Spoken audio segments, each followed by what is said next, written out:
Elle était sa fille, elle était sa douceur, sa dernière lumière et sa dernière douleur. Voici l'histoire de Fatima, celle que le prophète garda à jamais dans son cœur.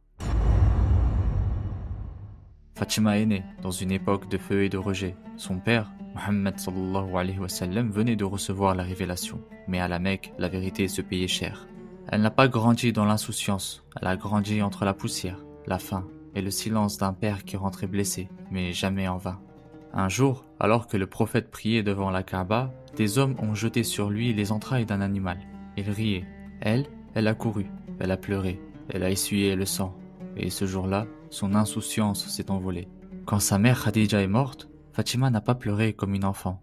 Elle s'est avancée et a pris la main de son père. Et dès ce jour, elle est devenue son pilier.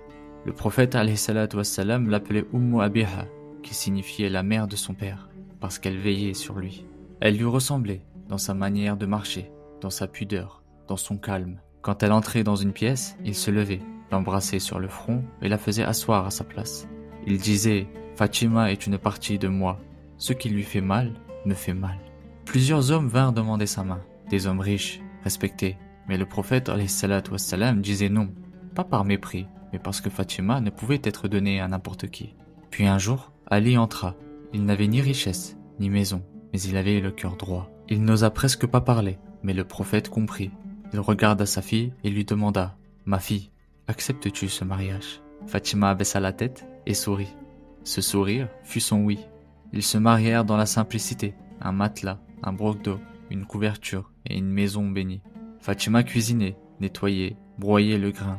Elle portait l'eau, elle lavait, jusqu'à avoir les mains pleines de douleur, mais jamais de plainte. Un jour, Ali, le cœur serré, lui dit « Va voir ton père, peut-être qu'il pourra t'envoyer une servante. » Elle y alla, mais en rentrant chez lui, elle n'osa rien dire. Plus tard, le prophète alayhi salatu wassalam entra chez eux, s'assit entre deux et leur dit avec douceur « Je vous offre mieux qu'un serviteur. Avant de dormir, dites « Subhanallah » 33 fois, « Alhamdulillah » 33 fois, « Allahu Akbar » 34 fois. Et depuis ce jour-là, elle n'en reparla plus. Ils eurent des enfants, Hassan, Hussein, Kulthum et Zainab. Le prophète alayhi salatu wassalam passait chez eux presque chaque jour, jouait avec ses petits-enfants, riait et priait dans leur maison.